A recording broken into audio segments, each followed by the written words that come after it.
Welcome to only IAS. स्वागत है आप सभी लोगों का current affairs revision for prelims 2022 में। इंडियन पॉलिटी के करंट अफेयर्स के रिवीजन का ये हमारा 8वां लेक्चर है।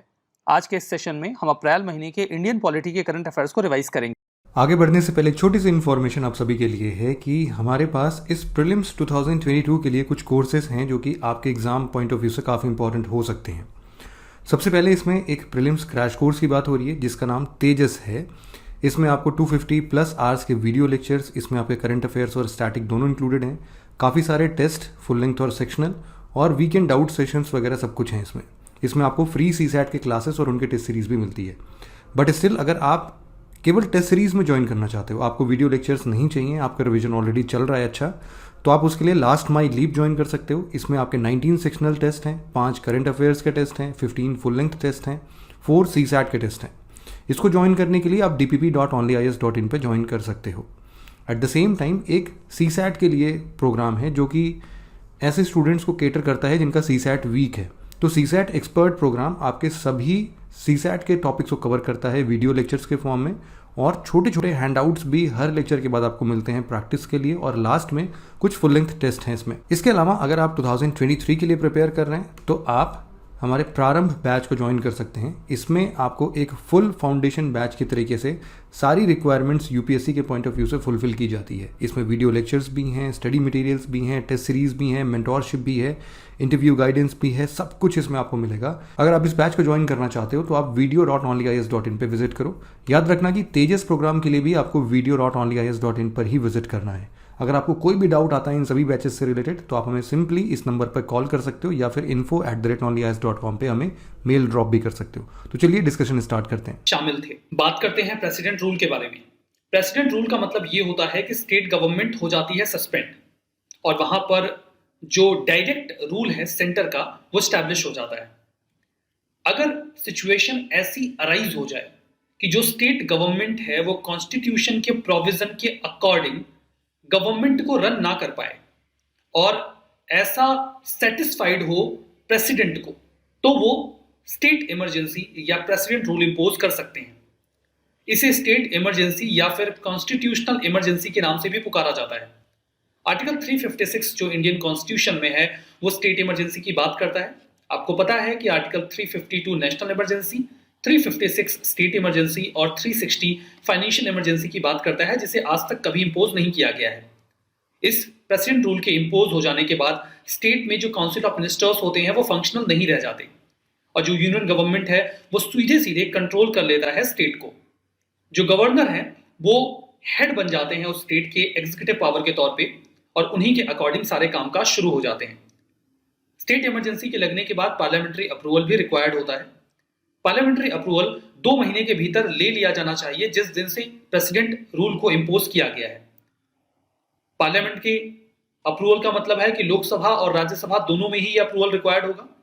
यह अप्रूवल होता है सिंपल मेजॉरिटी से, यानी कि 50% plus 1 present and voting, PNV, ये रिक्वायर्ड होता है। एक बार में प्रेसिडेंट रूल 6 महीने तक लगाया जा सकता है। यद्यपि 6 महीने के अप्रूवल के बेसिस पे इसे मैक्सिमम 3 साल तक बनाए रखा जा सकता है। 3 साल मैक्सिमम लिमिट होती है स्टेट इमरजेंसी के लिए। यहां पर गवर्नर की रिपोर्ट भी एक बहुत ही महत्वपूर्ण रोल अदा करती है। आर्टिकल 356 में यह कहा गया है कि प्रेसिडेंट रूल को इंपोज किया जा सकता है गवर्नर की रिपोर्ट के बेसिस पे। अगर स्टेट के गवर्नर ऐसी रिपोर्ट दे देते हैं कि वो सेटिस्फाइड है कि जो स्टेट की गवर्नमेंट है वो कॉन्स्टिट्यूशन के प्रोविजंस के अकॉर्डिंग गवर्नमेंट रन नहीं कर पा रही है, तो बिल्कुल साफ है प्रेसिडेंट रूल लगा सकते हैं। कैसे खत्म हो सकता है प्रेसिडेंट रूल? बहुत ही आसान है। प्रेसिडेंट जब चाहे तब रिवोक कर सकते हैं प्रेसिडेंट रूल को। इसके लिए किसी भी प्रकार का पार्लियामेंट्री अप्रूवल तो बिल्कुल भी रिक्वायर्ड नहीं होता है। वो अंटार्कटिक बिल 2022 के बारे में है। वैसे तो बिल्स बहुत इंपॉर्टेंट नहीं होते जब तक वो एक्ट ना बन जाए, लेकिन ये बिल इंपॉर्टेंट है क्योंकि ये इंडिया के टेरिटरी के बाहर किसी टेरिटरी के संबंध में प्रावधान करता है, जो बेसिकली किसी एक कंट्री के द्वारा ओन नहीं किया जाता, बल्कि उसे ग्लोबल कॉमन्स की कैटेगरी में रखा जाता है। ग्लोबल कॉमन्स का मतलब ये होता है कि वो जो सभी के लिए कॉमन है, जिसमें हाई सीज एंड अंटार्कटिका जैसी टेरिटरीज आ जाती हैं। जो अंटार्कटिका बिल है, लोकसभा में हाल ही में उसे इंट्रोड्यूस किया गया है। इसके प्रावधानों को हम बहुत ही ब्रीफ में समझेंगे ताकि आप इसे आसानी से दिमाग में बिठा सकें। इंडिया के पास अपने ओन नेशनल मेजर्स होंगे इस बिल के पास हो जाने के बाद, जिसके माध्यम से हम अंटार्कटिक जो पूरा ये रीजन है उसके इन्वायरमेंट को प्रोटेक्ट करेंगे और जो उससे एसोसिएटेड इकोसिस्टम है उसे कैसे बचाया जाए उसके प्रावधान हम अपने हिसाब से समझेंगे। इसके माध्यम से अंटार्कटिका के रीजन में जो विजिट्स होती हैं या फिर जो एक्टिविटीज होती हैं उनको रेगुलेट करने के प्रावधान भी किए जाएंगे। फर्दर वहां पे जो अन्य पार्टीज ऑलरेडी अवेलेबल हैं उनके साथ क्या पोटेंशियल डिस्प्यूट्स हो सकते हैं उनको भी इसमें कवर किया गया है, उन्हें कैसे रिड्रेस किया जाएगा उस पर भी बात की गई है। पीनल प्रोविजंस का भी प्रावधान है, जो इंडियन एंटिटीज अंटार्कटिका में इन्वॉल्व हैं वो किसी भी प्रावधान का वायलेशन करते हैं तो एप्लीकेबिलिटी किसके ऊपर ये अप्लाई होगा, कोई भी Indian, foreign citizen, corporation, firms या फिर ज्वाइंट वेंचर्स जो इंडिया में फंक्शन कर रहे हैं अगर वो इस ट्रीटी के प्रावधानों को फॉलो करते हैं तो फिर अंटार्कटिका के रीजन में जो भी एक्टिविटीज हैं उसमें शामिल हो सकते हैं। कोई भी वेसल या फिर एयरक्राफ्ट जो या तो इंडिया का है या फिर इंडियन एक्सपीडिशन का पार्ट है उसके ऊपर भी ये लॉ एप्लीकेबल होगा। इंडियन एक्सपीडिशन जो अंटार्कटिका में होने वाले हैं उसमें कुछ लिमिटेशंस इंपोज की गई हैं, जैसे कि बिल प्रोहिबिट करता है कि अंटार्कटिका के रीजन में कुछ एक्टिविटीज परफॉर्म नहीं की जा सकती जब तक कि उनके लिए परमिट या फिर रिटन ऑथराइजेशन ना पा लिया गया हो। एक कमेटी का भी गठन किया जाएगा Antarctic governance and environmental protection के लिए, जो कि मॉनिटर करेगा, इंप्लीमेंट करेगा और इंश्योर करेगा इस ट्रीटी, ये जो पूरा ट्रीटी नहीं बल्कि जो बिल है, जो कानून है, उसके प्रावधानों के कंप्लायंस को लेकर। फर्दर जो इंटरनेशनल लॉज हैं, जो एमिशन स्टैंडर्ड्स हैं, उनको फॉलो किया जा रहा है कि नहीं, कमेटी इसे भी देखेगी। कमेटी के एक्स ऑफिशियो चेयरपर्सन होंगे मिनिस्ट्री ऑफ अर्थ साइंसेस के, जो सेक्रेटरी होंगे वो। एक्स ऑफिशियो चेयरपर्सन का मतलब ये होता है कि whosoever will be secretary of Ministry of Earth and Sciences will be automatically ex officio chairperson. जो भी मिनिस्ट्री ऑफ अर्थ साइंसेस का सेक्रेटरी होगा वो ऑटोमेटिकली ही चेयरपर्सन बन जाएगा इस कमेटी का। यहां पर कुछ एक्टिविटीज जो प्रोहिबिट की गई हैं, जैसे ड्रिलिंग, ड्रेजिंग, एक्सकेवेशन या फिर मिनरल रिसोर्सेज का कलेक्शन। इनफैक्ट उन्हें आइडेंटिफाई करने के तरीकों को भी रोका गया है। केवल साइंटिफिक पर्पज से इस प्रकार के लिए परमिट दिया जा सकता है, नहीं तो वहां पे किसी भी प्रकार के नेचुरल रिसोर्स के एक्सप्लॉयटेशन को रोका गया है under this bill. Strict prohibition होगा अगर वहां के नेटिव प्लांट्स फ्लाइंग या फिर लैंडिंग, वहां पे अगर हेलीकॉप्टर्स वगैरह लैंड किए जाते हैं या वेसल्स को ऐसे ऑपरेट किया जाता है जिससे कि बर्ड्स, सील्स वो डिस्टर्ब हो जाए, वहां की सॉइल रिमूव हो जाए, या फिर जो बायोलॉजिकल मटेरियल है जो अंटार्कटिका का नेटिव है, अगर उसको किसी भी प्रकार का डिस्ट्रप्शन होता है तो इस प्रकार की एक्टिविटीज पूरी तरीके से प्रोहिबिटेड होंगी। फर्दर किसी भी नए एनिमल, बर्ड, प्लांट या माइक्रोस्कोपिक ऑर्गेनिजम्स को हम अंटार्कटिका में इंट्रोड्यूस नहीं कर सकते क्योंकि वो इन्वेजिव हो सकते हैं वहां के लिए, वहां के इकोसिस्टम को बर्बाद कर सकते हैं, तो ये भी रहेगा प्रोहिबिटेड।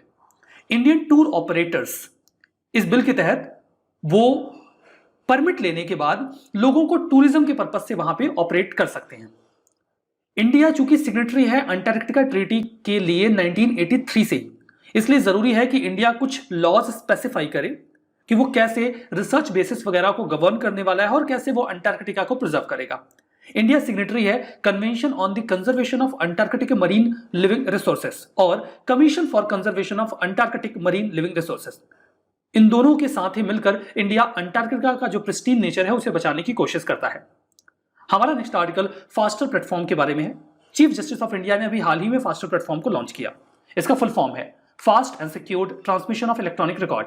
मतलब जो इलेक्ट्रॉनिक रिकॉर्ड्स हैं उनको बहुत ही तेजी से जो उनका डेजिग्नेशन, जो डेजिग्नेटेड जगह हैं वहां पर पहुंचा दिया जाए। यह है क्या? यह है एक डिजिटल प्लेटफॉर्म, एक ऐसा डिजिटल प्लेटफॉर्म जिसके माध्यम से इंटरिम ऑर्डर्स, स्टे ऑर्डर्स या फिर बेल ऑर्डर्स जो अथॉरिटीज हैं उन तक पहुंचाया जा सकेगा, इलेक्ट्रॉनिकली कम्युनिकेट किया जा सकेगा। इसे किसने डेवलप किया है? इसे डेवलप किया गया है registry of the supreme court के द्वारा। कोलैबोरेशन रहा है नेशनल इंफॉर्मेटिक्स सेंटर यानी कि NIC का। क्या करेगा ये इसमें होगा एक फास्टर सेल। जो फास्टर सेल है उसे स्टैब्लिश किया गया है सुप्रीम कोर्ट की जो रजिस्ट्री है, रजिस्ट्री ऑफ सुप्रीम कोर्ट, उसके द्वारा। यहां पर डिजिटली साइंड रिकॉर्ड्स होंगे जो किसी कोर्ट का ऑर्डर हो सकता है, कोर्ट की प्रोसीडिंग हो सकती है, जो बेल से रिलेटेड हो सकता है। जो नोडल ऑफिसर्स हैं या फिर ड्यूटी होल्डर्स हैं उन्हें ईमेल के माध्यम से वो जानकारी पहुंचा दी जाएगी। देखिए क्या होता है, मान लीजिए किसी व्यक्ति को बेल मिलनी है तो वहां पे मजिस्ट्रेट से जाकर बेल लेनी होगी। अगर कोर्ट से बेल मिल गई तो कोर्ट से बेल मिलने के बाद एक प्रॉपर डॉक्यूमेंटेशन का प्रोसेस होता है। अब जो डॉक्यूमेंटेशन का प्रोसेस है वो आपको 5 बजे के पहले कंप्लीट करवाना होगा, क्योंकि 5 बजे तक वो जो डॉक्यूमेंट है वो जेल अथॉरिटीज के पास पहुंच जाना चाहिए। उसके लिए वो डॉक्यूमेंट जाता है एक ऑफिस में, वहां पे ऑफिस से कोई भी एक स्टाफ होता है, वो उसे 4 बजे या 4:30 बजे तक जितनी डिस्टेंस है जेल की उतने बजे उस डॉक्यूमेंट को कलेक्ट करके फिजिकली लेके जाता है। मतलब आपको अगर किसी व्यक्ति की बेल चाहिए तो आप उस अथॉरिटी के पास 4 साढ़े 4 बजे तक इंश्योर करिए कि सारे डॉक्यूमेंट सबमिट हो जाए, क्योंकि उसके बाद 5 बजे के पहले वो डॉक्यूमेंट ले जाकर बेल के लिए जेल अथॉरिटीज को सौंपेगा। अगर वो ऐसा नहीं कर पाया या आपका जो डॉक्यूमेंट है वो 4 साढ़े 4 तक सबमिट नहीं हो पाया फिजिकली, तो फिर वो उस दिन नहीं पहुंचेगा, फिर वो प्रोसेस अगले दिन चला जाएगा। इन बिटवीन अगर कोई वैकेशन आ गया, कोई छुट्टी आ गई, 2-4 दिन के लिए जो पूरा प्रीमाइस है वो बंद हो गया, तो फिर वो व्यक्ति जेल में ही रह जाएगा। ये जो प्रॉब्लम होती है, इससे बचने के लिए ये है कि वो डिजिटली साइंड रिकॉर्ड होगा, वो सीधा जेल अथॉरिटीज के पास पहुंच जाएगा। अब किसी व्यक्ति को उस डॉक्यूमेंट को समेटना नहीं है 4 साढ़े 4 बजे और 5 बजे तक पहुंचाना नहीं है, ये प्रक्रिया नहीं फॉलो करनी पड़ेगी, वो सब ऑटोमेटिक हो जाएगा। तो ये फायदा हो जाएगा। इसे इंप्लीमेंट करने के लिए कुछ नोडल ऑफिसर्स नियुक्त किए जाएंगे सभी डिस्ट्रिक्ट में। अभी तक 73 नोडल ऑफिसर्स को नॉमिनेट किया जा चुका है अलग अलग लेवल पे, और ये स्पेसिफिक जुडिशियल कम्युनिकेशन नेटवर्क यानी कि JCN के तहत काम करेंगे। सिग्निफिकेंस ये है कि जो अंडर ट्रायल्स हैं अब उन्हें कई दिनों तक वेट नहीं करना पड़ेगा, बिकॉज बेल मिलने के बाद भी उनका डॉक्यूमेंट रेडी नहीं है, तो अब वो जो बेल ऑर्डर्स है वो प्रिजन में पहुंच जाएंगे। ठीक है, हमारा नेक्स्ट आर्टिकल यूनियन टेरिटरी के बारे में है। आपको पता होगा कि पंजाब में बहुत ही मैसिव विक्ट्री मिली है आम आदमी पार्टी को, तो वहां पर कई सारे नए इनिशिएटिव्स लिए जा रहे हैं। इन नए इनिशिएटिव्स के साथ आ रही हैं कुछ नई कंट्रोवर्सीज। पंजाब के चीफ मिनिस्टर ने अभी हाल ही में असेंबली में एक रेजोल्यूशन मूव किया, जिसमें उन्होंने ये बोला कि जो चंडीगढ़ है उसे तत्काल प्रभाव से पंजाब को मूव कर दिया जाए या पंजाब को सौंप दिया जाए। आपको पता है कि चंडीगढ़ एक यूनियन टेरिटरी है और कैपिटल सिटी है, ना केवल पंजाब की बल्कि हरियाणा की भी। इन दैट केस अगर ये कंट्रोवर्सी बढ़ती है तो इस कंट्रोवर्सी में हरियाणा भी शामिल होगा। यूटीज की बात करें तो यूटीज को डायरेक्टली गवर्न किया जाता है यूनियन टेरिटरी के फॉर्म में, यूनियन गवर्नमेंट के द्वारा। पार्ट 8 जो हमारे कॉन्स्टिट्यूशन का है वो यूनियन टेरिटरीज के एडमिनिस्ट्रेशन के संबंध में चर्चा करता है। प्रेसिडेंट ऑफ इंडिया एक एडमिनिस्ट्रेटर, जिसे कई बार लेफ्टिनेंट गवर्नर भी कहा जाता है, वो यूटी में अपॉइंट करते हैं।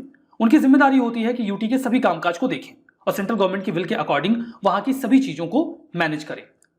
जो यूनियन टेरिटरी का कॉन्सेप्ट है ये हमारे ओरिजिनल कॉन्स्टिट्यूशन में नहीं था, बल्कि इसे 1956 में 7वें संशोधन के माध्यम से इनकॉर्पोरेट किया गया।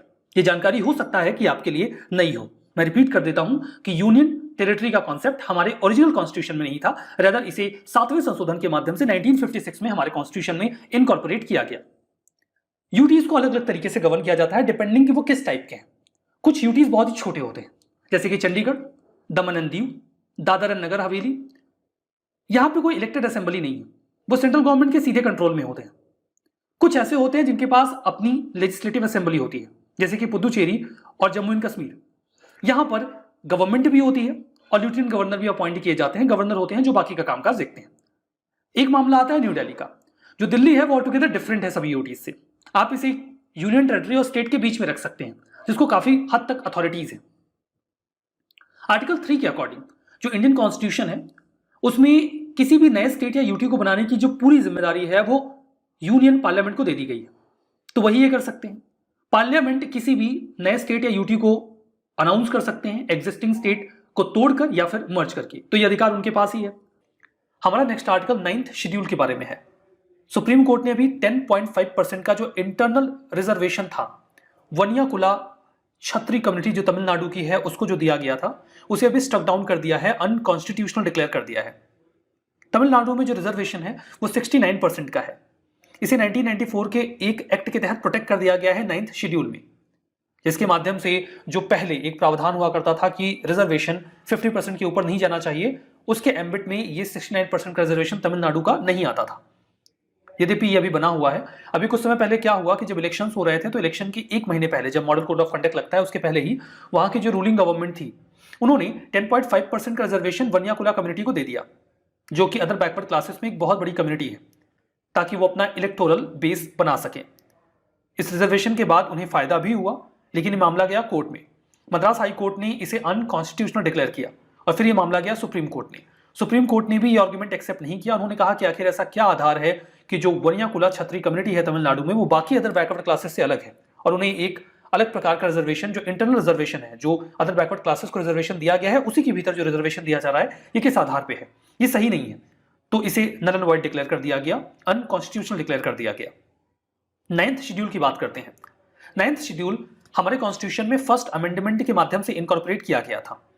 जब कांग्रेस पार्टी या इंडियन नेशनल कांग्रेस इंडिया की आज़ादी के लिए स्ट्रगल कर रही थी तो उन्होंने वादा किया था कि देश के आज़ाद होने के बाद जो लैंडलेस लेबरर्स हैं उन्हें ज़मीनें दी जाएंगी, और जो जमींदार जिनके पास बहुत सारी ज़मीनें हैं उनकी ज़मीनों को लेकर लैंड रिडिस्ट्रीब्यूशन किया जाएगा।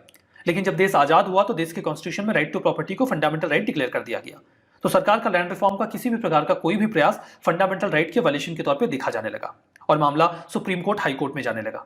इन दैट केस सरकार को बड़ी परेशानी होने लगी। तो जवाहरलाल नेहरू जी की सरकार ने 10 मई 1951 को एक शेड्यूल तैयार किया फर्स्ट अमेंडमेंट के माध्यम से, जिसमें यह कहा गया कि अगर 9th शेड्यूल में किसी लॉ को रख दिया जाता है तो वो लॉ होगा प्रोटेक्टेड। मतलब कि अगर वो फंडामेंटल राइट का वायलेशन करता भी है तो उसे सुप्रीम कोर्ट या हाई कोर्ट के सामने जाके चैलेंज नहीं किया जा सकेगा। तो बेसिकली 9th शेड्यूल को बनाया गया था लैंड रिफॉर्म या लैंड रिफॉर्म से संबंधित कानूनों को बचाने के लिए, ताकि जो लैंड रीडिस्ट्रीब्यूशन है जिसका वादा किया गया था देश के आजादी के संघर्ष के समय, उसे पूरा किया जा सके। इसे आर्टिकल 31B के तहत बनाया गया। आर्टिकल 31B में रेट्रोस्पेक्टिव ऑपरेशन का भी प्रावधान किया गया। मतलब कि मान लीजिए कोई लॉ बनाया गया, उस लॉ को सुप्रीम कोर्ट में चैलेंज किया गया और इस लॉ को सुप्रीम कोर्ट ने अनकॉन्स्टिट्यूशनल डिक्लेयर कर दिया। लेकिन बाद में जब 9th शेड्यूल आर्टिकल 31B के तहत बनाया गया और इसी कानून को, जिसे एक बार सुप्रीम कोर्ट अनकॉन्स्टिट्यूशनल डिक्लेयर कर चुकी है, उस लॉ को अगर अगेन 9th शेड्यूल में डाल दिया गया तो वो प्रोटेक्ट हो जाएगा और ये मान लिया जाएगा कि ये कानून तब से एप्लीकेबल है जब उसे बनाया गया था। मतलब ये अनकॉन्स्टिट्यूशनल वाला मामला स्क्रैप हो जाएगा। इसके माध्यम से कई सारे कानूनों को बचाने का प्रयास किया गया। वैसे तो ज्यादातर कानून जो 9th शेड्यूल में रखे गए वो लैंड रिफॉर्म या लैंड इश्यूज से रिलेटेड ही रहे, लेकिन बाद में इस शेड्यूल का काफी ज्यादा मिसयूज होने लगा और कई सारे अन्य कानूनों को भी इसमें रख के प्रोटेक्ट करने की कोशिश की जाने लगी। आर्टिकल 31B जुडिशियल रिव्यू को खारिज करता था। यद्यपि बाद में अपेक्स कोर्ट ने यानी कि सुप्रीम कोर्ट ने यह कह दिया कि 9th शेड्यूल में रखे गए कानून जो केशवानंद भारती केस के पहले रखे गए हैं, उन्हें तो सुप्रीम कोर्ट नहीं छुएगा, क्योंकि केशवानंद भारती में बेसिक स्ट्रक्चर डॉक्ट्रिन का मामला आ गया था। लेकिन ऐसा कोई कानून जो केशवानंद भारती केस के बाद 9th शेड्यूल में रखा गया है वो जुडिशियल स्क्रूटनी के लिए ओपन होगा। मतलब कि अगर वो फंडामेंटल राइट का वायलेशन करता है या कॉन्स्टिट्यूशन के बेसिक स्ट्रक्चर को तोड़ता है तो उसे नल एंड वॉइड डिक्लेयर किया जाएगा। आपके लिए है एक सवाल, ये कौन सा केस था जिसमें सुप्रीम कोर्ट ने ये बात कही थी कि कोई भी कानून जो 9th शेड्यूल में रखा गया है और केशवानंद भारती केस के बाद का है, उसके ऊपर जुडिशियल स्क्रूटनी लागू होगी, वो जुडिशियल रिव्यू के एम्बिट में आएगा। केस का नाम आप कमेंट बॉक्स में मेंशन करिएगा। देखिए, 9th शेड्यूल के संबंध में एक प्रश्न है, 2019 के प्रीलिम्स में आया था। काफी आसान सा प्रश्न था। पूछा गया था कि कौन था प्राइम मिनिस्टर जब 9th शेड्यूल को इंट्रोड्यूस किया गया।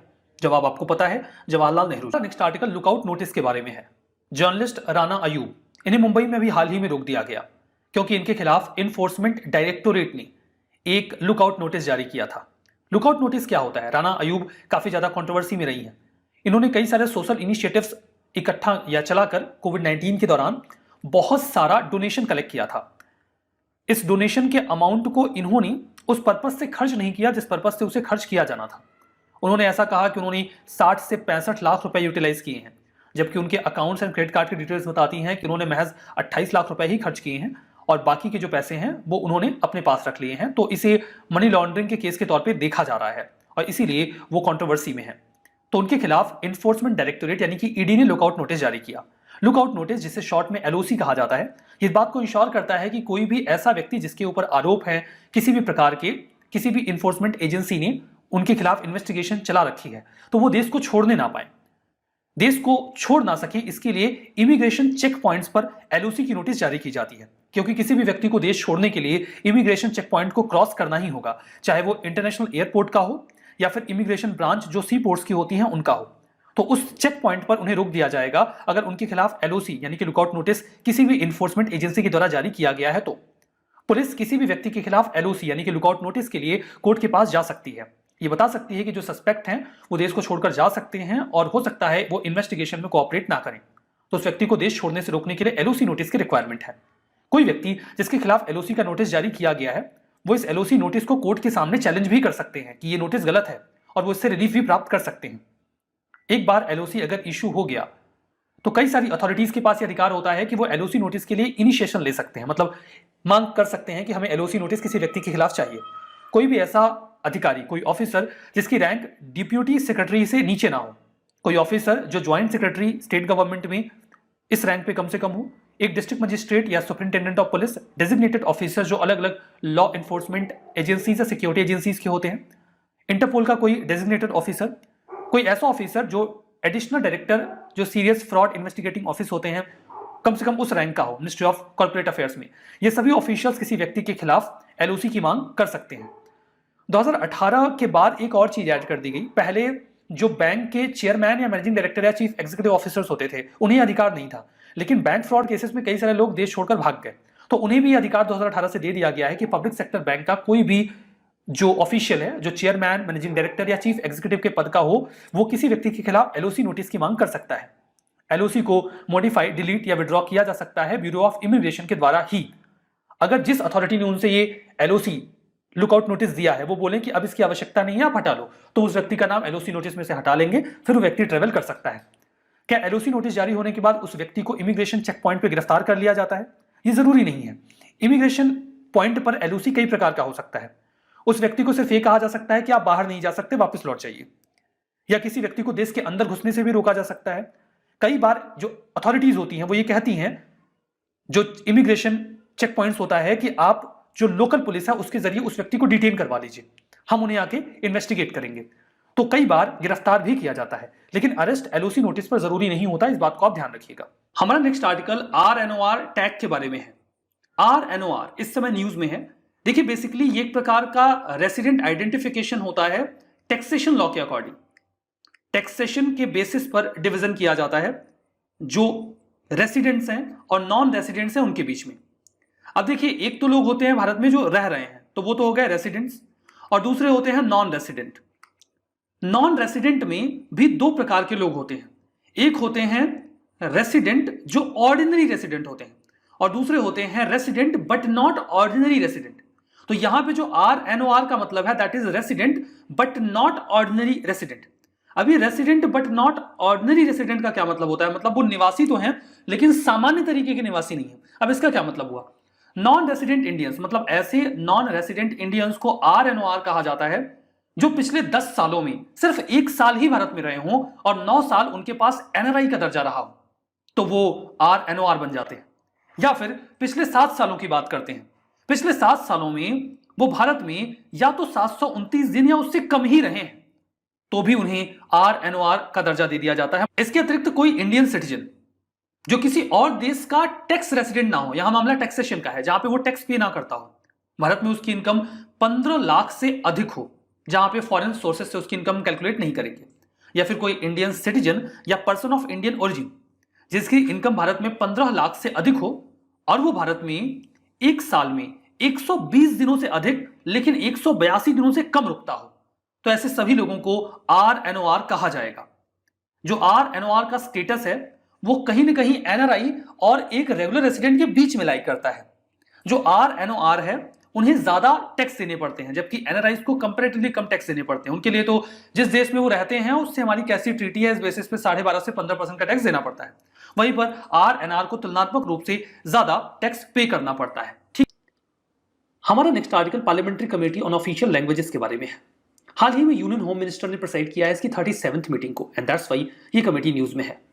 इस कमेटी को फॉर द फर्स्ट टाइम 1976 में बनाया गया था और इसको बनाने के लिए एक कानून का इस्तेमाल किया गया था, that was official languages act of 1963। उसके सेक्शन 4 को यूटिलाइज करके ये संस्था अस्तित्व में आई।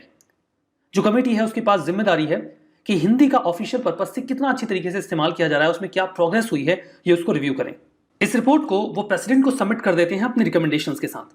उसके बाद प्रेसिडेंट की जिम्मेदारी होती है कि वो उस रिपोर्ट को लेकर जाए पार्लियामेंट के पास। पार्लियामेंट में हर हाउस में उस रिपोर्ट को प्रेसिडेंट के थ्रू रखा जाता है और उसके बाद ये स्टेट गवर्नमेंट्स के पास भी भेज दिया जाता है कि आप भी देख लीजिए क्या प्रोग्रेस चल रही है। कॉम्पोजिशन की बात करें तो इस कमेटी में होते हैं 30 सदस्य, जिनमें से 20 होते हैं लोकसभा से और 10 होते हैं राज्यसभा से। जो मेंबर्स होते हैं इन्हें लोकसभा और राज्यसभा से सिस्टम ऑफ प्रोपोर्शनल रिप्रेजेंटेशन के माध्यम से चुना जाता है by single transferable vote system. ये वही प्रक्रिया है जिसके माध्यम से हमारे राष्ट्रपति का भी चुनाव होता है। इसमें आपके पास जो भी कैंडिडेट्स होते हैं आप उनमें से किसी एक को नहीं चुनते बल्कि देते हैं प्रायोरिटीज, जैसे कि ए, बी, सी और डी 4 लोग कंटेस्ट कर रहे हैं। इसमें आपको बताना होगा कि मैं सबसे पहले चाहता हूं ए चुना जाए, अगर ए ना चुना जाए तो सी चुना जाए, सी ना चुना जाए तो डी चुना जाए, और जब ये तीनों ना चुने जाए तो मैं चाहता हूं सबसे आखिर में बी चुना जाए। बिल्कुल वैसे ही कोई एक व्यक्ति बी को पहली प्राथमिकता दे सकता है। तो ऐसे आपको हर व्यक्ति को वोट देना होता है। बाद में जिस व्यक्ति के वोट सबसे कम होते हैं उसकी सिंगल प्रायोरिटी के जो फर्स्ट प्रायोरिटी के वोट्स होते हैं वो बाकियों में सर्कुलेट कर दिए जाते हैं। तो इस सिंगल ट्रांसफरेबल वोट सिस्टम का माध्यम होता है जिसको आप पॉलिटी में बहुत से विस्तार से पढ़ते हैं। एक छोटा सा ओवरव्यू मैंने आपको यहां पे दिया। हमारा जो नेक्स्ट आर्टिकल है वो जजेस के रिक्यूजल के बारे में है। दिल्ली हाई कोर्ट ने अभी ये बोला कि कोई भी लिटिगेंट या थर्ड पार्टी ये अधिकार नहीं रखता कि वो इंटरवीन करे, कमेंट करे या इंक्वायरी करे कि आखिर किसी जज ने किसी केस से खुद को क्यों रिक्यूज किया है। रिक्यूजल का मतलब क्या होता है?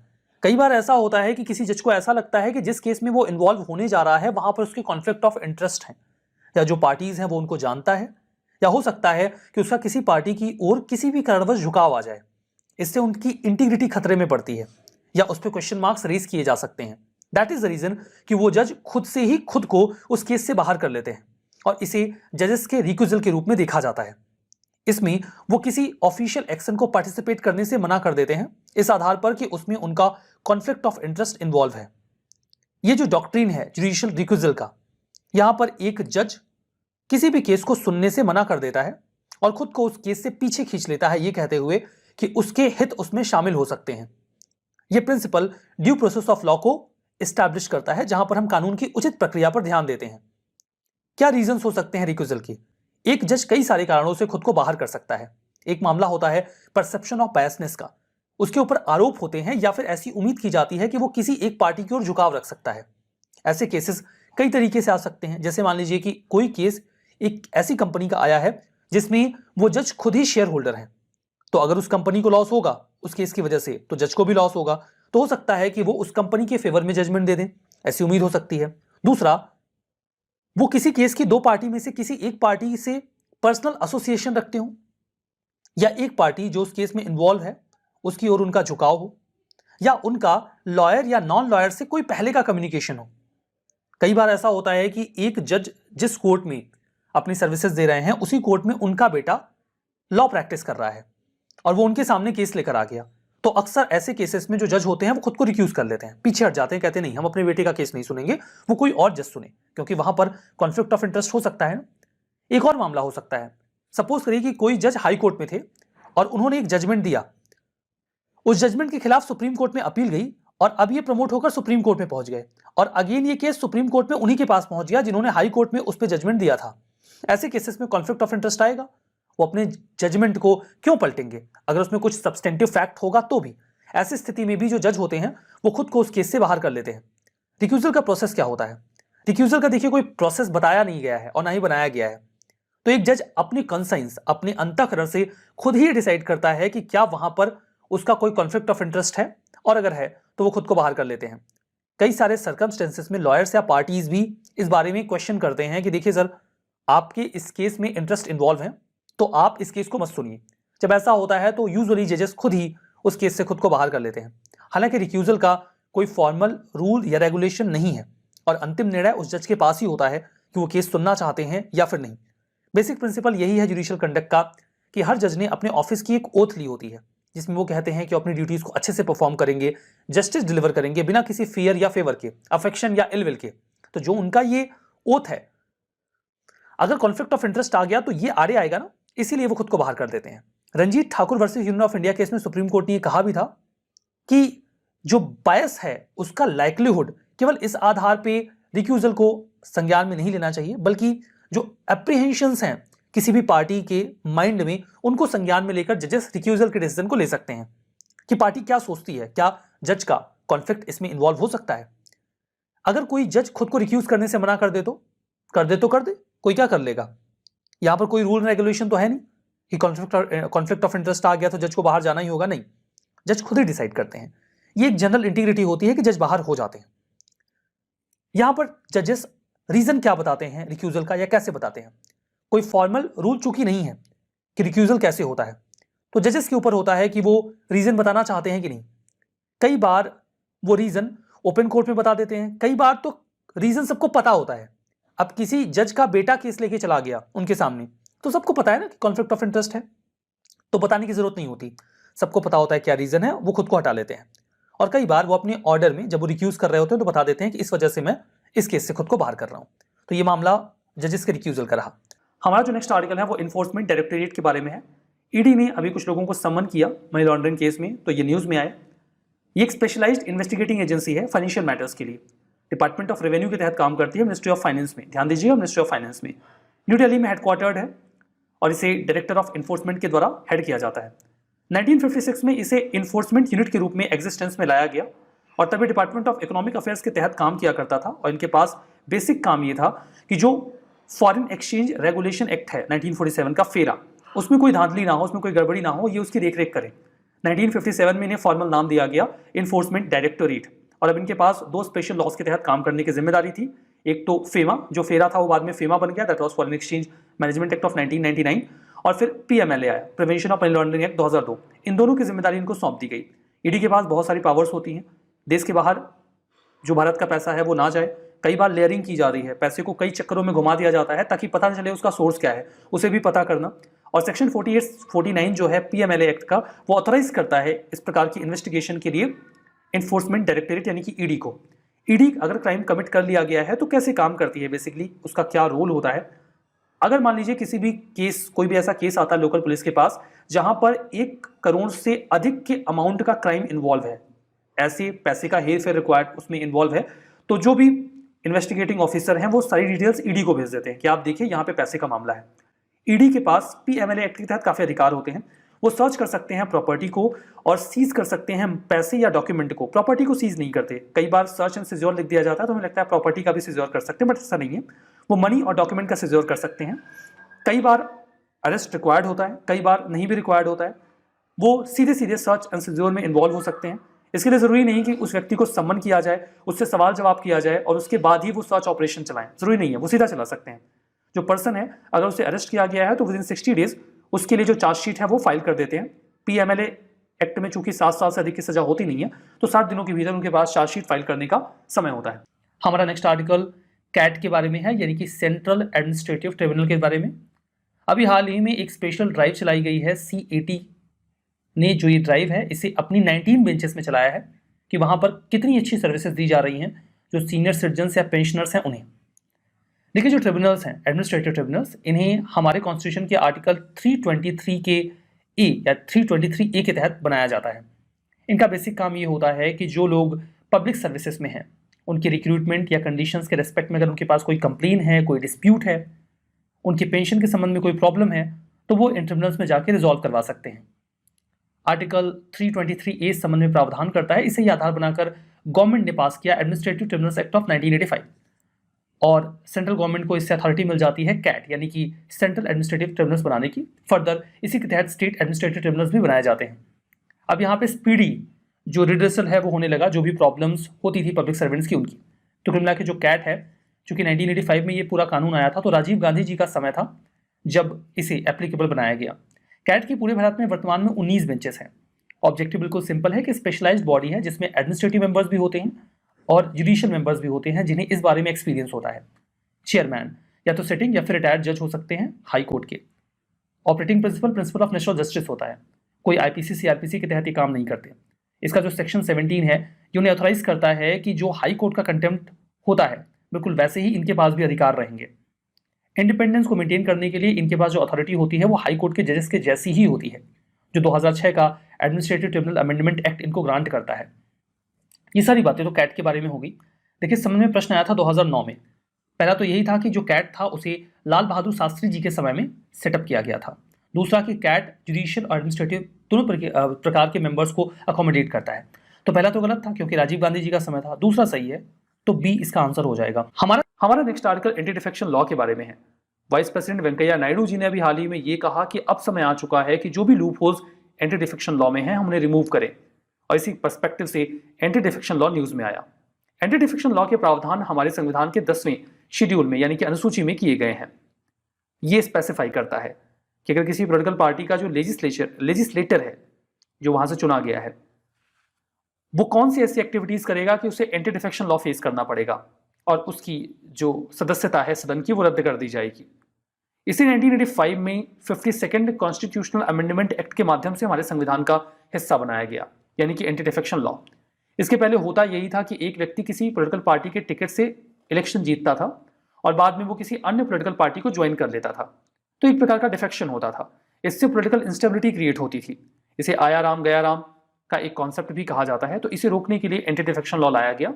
अगर कोई व्यक्ति, ये पर्सन ए, किसी पार्टी के टिकट से इलेक्शन जीतते हैं और उसके बाद किसी अन्य पार्टी को ज्वाइन कर लेते हैं, तो जो इनकी सदन की सदस्यता है, लोकसभा या राज्यसभा के वो मेंबर हैं या फिर लेजिस्लेटिव काउंसिल के मेंबर हैं, उनकी उस सदस्यता को रद्द कर दिया जाएगा। यहां पर देखिए फर्दर सिचुएशन बताई गई है कि एक इंडिपेंडेंट एमएलए अगर किसी पार्टी को ज्वाइन करता है तो क्या प्रावधान होगा, अभी वो समझ में आ जाएगा डिस्क्वालिफिकेशन के ग्राउंड्स में। डिस्क्वालिफिकेशन का पहला ग्राउंड तो ये है कि अगर कोई भी मेंबर वॉलंटरली पार्टी की मेंबरशिप को गिव अप कर देता है, छोड़ देता है, तो वो उस पार्टी के टिकट से जो पद पा चुका है, जिसे वो जीता है, वो रद्द हो जाएगा। दूसरा ये है कि वो पार्टी कह रही है कि वोट करो, उसने नहीं किया, बोला मत करो, उसने कर दिया। ऐसे केस में अगर वो पार्टी विप के आदेशों का पालन नहीं करता है तो फिर उसे उसके पद से हटा दिया जाएगा। एक प्रावधान ये भी हो सकता है कि विद इन 15 डेज पार्टी उसे माफ कर दे। अगर कोई इंडिपेंडेंटली इलेक्टेड मेंबर किसी पॉलिटिकल पार्टी को ज्वाइन कर ले, आपको किसी पार्टी का टिकट नहीं मिला, आपने इंडिपेंडेंट मतलब खुद को कंटेस्ट किया और लोगों ने आपको वोट किया क्योंकि उन्हें ऐसा लगता था कि कोई पार्टी उनके लिए सही नहीं है, आप एक इंडिपेंडेंट कैंडिडेट के रूप में ज्यादा बेहतर है, और फिर जीतने के बाद आपने किसी पार्टी को ज्वाइन कर दिया, तो कायदे से तो आपने लोगों को धोखा दिया। सिमिलरली अगर ऐसा किया जाता है तो उस व्यक्ति की सदस्यता को रद्द कर दिया जाएगा। अगर कोई nominated member with in 6 month चाहे तो पार्टी ज्वाइन कर सकता है, लेकिन 6 महीनों के बाद अगर वो पार्टी ज्वाइन करते हैं तो उनकी सदस्यता भी समाप्त कर दी जाती है, जो भी उनका पद है। अब यहां पर देखिए कुछ एक्सेप्शंस हैं। अगर किसी पार्टी के 2/3 सदस्य किसी अन्य पार्टी में जुड़ना चाहते हैं, मतलब कि 100 मेंबर्स हैं और 66 लोग चाहते हैं कि वो किसी दूसरी पार्टी में मर्ज कर जाएं, तो कायदे से तो पूरी पार्टी ही चली गई ना, तो वहां पे एंटी डिफेक्शन लॉ एप्लीकेबल नहीं होता। दूसरा ये है कि प्रिसाइडिंग ऑफिसर, जैसे लोकसभा के स्पीकर हैं, वो किसी पार्टी के होंगे, स्पीकर के पद पे जाने के बाद वो चाहें तो अपनी पार्टी की मेंबरशिप छोड़ सकते हैं, उनका पद समाप्त नहीं होगा, और जो स्पीकर का पद है उसकी खत्म हो जाने के बाद वो वापस से अपनी पार्टी ज्वाइन कर सकते हैं। यहां पर डिस्क्वालिफिकेशन का मामला नहीं आएगा क्योंकि स्पीकर के पद को न्यूट्रल माना जाता है। इस मामले में कौन अथॉरिटी होती है? एंटी डिफेक्शन लॉ डिसाइड करने की अथॉरिटी लेजिस्लेचर के प्रिसाइडिंग ऑफिसर के पास होती है। कोई टाइम फ्रेम स्पेसिफाइड नहीं है कितने टाइम में उन्हें ये डिसाइड करना होगा। हालांकि सुप्रीम कोर्ट ने कहा था कि उन्हें ये सारा मामला 3 महीने के भीतर डिसाइड कर लेना चाहिए कि उन्हें डिस्क्वालीफाई करना है कि नहीं। 2014 में देखिए प्रश्न आया था, बहुत ही साधारण सा प्रश्न था कि एंटी डिफेक्शन के प्रावधान हमारे कॉन्स्टिट्यूशन के कौन से शेड्यूल में है, और सही जवाब था D, 10th schedule. Next article Olga Tellis judgment के बारे में है। हाल ही में जहांगीरपुरी में कई सारे डिमोलिशंस देखे गए हैं दिल्ली में। अथॉरिटीज का यह कहना है कि यह अतिक्रमण का क्षेत्र है, यहां पर ये घर या दुकानें नहीं होनी चाहिए, and that is the reason कि उन्हें ढहा दिया गया, गिरा दिया गया।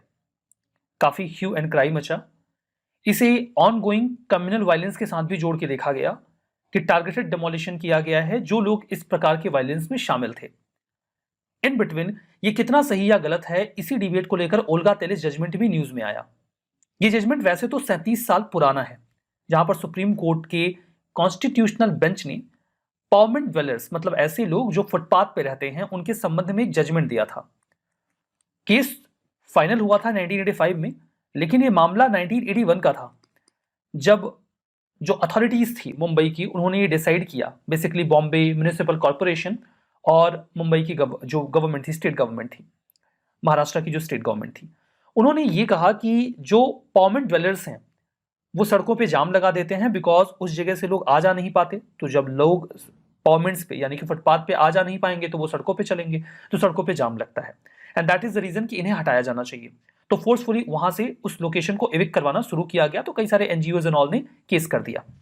मामला जब सुप्रीम कोर्ट के पास गया तो सुप्रीम कोर्ट ने इसे अनकॉन्स्टिट्यूशनल करार दिया।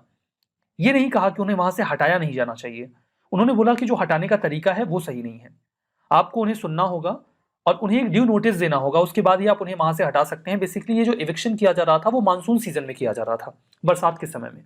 उस समय लोग जाते कहाँ? तो जजमेंट में यही निकल के आया था कि देखिए, अगर वो परमानेंट ड्वेलर्स हैं तो उनके पास राइट टू लाइवलीहुड है, वो कोई बहुत मर्जी से या खुशी से तो वहां रहते नहीं है, मजबूरी में रहते हैं एक ऐसे एरिया में जहां गंदगी हो, साफ सफाई ना हो। मुंबई में बहुत सारे लोगों के लिए जो हाउसिंग है वो अफोर्ड कर पाना पॉसिबल नहीं होता, बहुत ही नॉमिनल सी जॉब में, तो वो फुटपाथ पे रहना पसंद करते हैं ताकि अपनी लाइवलीहुड चला सकें। तो उन्होंने कहा फर्स्ट ऑफ ऑल तो आपको उनकी बातों को सुनना होगा, बिकॉज ये उनके लाइवलीहुड के राइट का वायलेशन है, जहां पर आप उन्हें ऑल ऑफ सडन कहते हैं नहीं चलो हटो यहां से, खाली करो इसे। आपको उन्हें प्रॉपर नोटिस देना होगा ताकि अगर वो अपना कोई अरेंजमेंट करना चाहते हैं किसी अन्य जगह पे तो कर पाए, अपने विकल्प देख पाए। ऑल ऑफ सडन आप रातों रात हटा देंगे तो वो जाएंगे कहाँ? हालांकि फिर भी ओल्गा टेलिस जजमेंट को क्रिटिसाइज किया जाता है ऑन द बेसिस कि उन्होंने रिहैबिलिटेशन के कोई प्रावधान नहीं किए। मतलब अगर उन्हें वहां से इविक्ट किया जा रहा है तो अथॉरिटीज की जिम्मेदारी बनती है, बीइंग वेलफेयर स्टेट, कि उन्हें कहीं ना कहीं कोई ना कोई जगह दी जाए जहां पे वो रह सके। तो जजमेंट इस बात पर सहमत होता है कि जो परमानेंट ड्वेलर्स हैं उन्होंने किसी पब्लिक स्पेस को ऑक्यूपाई किया है जो कि अनऑथोराइज्ड है, दैट्स ट्रू। हालांकि उन्हें सुने जाने का अधिकार है और रीजनेबल अपॉर्चुनिटी दी जानी चाहिए इसके पहले कि वो एक्सपेल किए जाएं, ताकि अगर वो कहीं अपना और अरेंजमेंट करना चाहते हैं तो कर सकते हैं। वही मामला 1981 का था और 1985 में क्लियर हुआ। इसके बाद बहुत सारे लोगों को फुटपाथ से एक्सपेल किया गया कुछ समय के बाद, जो टाइम था कि हाँ मानसून के 1 महीने के बाद ही आप ऐसा कर सकते हो। तो परमानेंट ड्वेलर्स जो हैं उनके बारे में इस बात को भी रिकॉग्नाइज किया गया कि उनकी भी right to life and dignity है और वो केवल लाइवलीहुड के पर्पज से फुटपाथ पे रहना पसंद करते हैं। नहीं, कौन रहना चाहेगा किसी भी ऐसी जगह पे जहां साफ सफाई ना हो और एक स्टेबल उनके पास हाउसिंग ना हो, फिर भी वो वहां रहते हैं जस्ट बिकॉज उनकी मजबूरियां हैं। लेकिन फिर भी ये पूरा डायमेंशन आया कि आप ऑल ऑफ सडन तो किसी का घर डिमोलिश नहीं कर सकते। तो हो सकता है कि जहांगीरपुरी का ये जो पूरा मामला है इसमें भी उल्गा तिलिस जजमेंट संज्ञान में लिया जाए कि ऑल ऑफ सडन आप डिमोलिशन नहीं कर सकते बिना प्रॉपर नोटिस के। 2019 का यह प्रश्न है कि कौन सा आर्टिकल है जो राइट टू मैरी को एक व्यक्ति की चॉइस के तौर पे सेफगार्ड करता है, and that is obviously article 21 and B will be the correct answer. बहुत ही आसान सा प्रश्न था जो 2019 के प्रीलिम्स में पूछा गया था। That is just to portray कि हाँ फंडामेंटल राइट से क्वेश्चंस पूछे जाते हैं। राइट टू लाइवलीहुड भी आर्टिकल 21 के तहत फंडामेंटल राइट डिक्लेयर किया गया था ओल्गा तिलिस जजमेंट में। हमारा next article 91st constitutional amendment act of 2003 के बारे में है। गोवा में बेसिकली एक पॉलिटिशियन को life time status of the rank of cabinet minister का दर्जा दिया गया और इस संबंध में गोवा की सरकार ने एक नोटिफिकेशन भी जारी की। इस नोटिफिकेशन के बाद ये मामला बहुत ज़्यादा हाईलाइटेड हो गया। जिन्हें स्टेटस दिया गया है वो 6 बार गोवा के चीफ मिनिस्टर रह चुके हैं। लगभग 50 साल वो गोवा में एक लेजिस्लेटर के पद पे रहे हैं, मतलब काफ़ी सिग्निफिकेंट पॉलिटिकल करियर रहा है उनका और वो स्पीकर के पद पे भी रह चुके हैं। वहाँ की सरकार ने एक नोटिफिकेशन के जरिए ये भी कहा कि अगर कोई भी ऐसा व्यक्ति है जो 50 सालों तक लेजिस्लेचर के पद मतलब लेजिस्लेचर के तौर पे काम करता है किसी भी स्टेट, मतलब गोवा में, बेसिकली वो गोवा की बात करेंगे, और उन्होंने स्पीकर या चीफ मिनिस्टर जैसे कोई सिग्निफिकेंट पद भी संभाले हैं, तो उन्हें life time status of the rank of cabinet minister दे दिया जाएगा। अब यहाँ पेज फंसता है 91st constitutional amendment act of 2003 का। जो 91st अमेंडमेंट एक्ट था 2003 का, उसने आर्टिकल 164 के क्लॉज 1A को इंसर्ट किया, जिसके अकॉर्डिंग किसी भी स्टेट में चीफ मिनिस्टर को इंक्लूड करते हुए जो टोटल नंबर है लेजिस्लेटिव असेंबली में मेंबर्स के, उनके 15% से ज्यादा लोग काउंसिल ऑफ मिनिस्टर्स में नहीं हो सकते।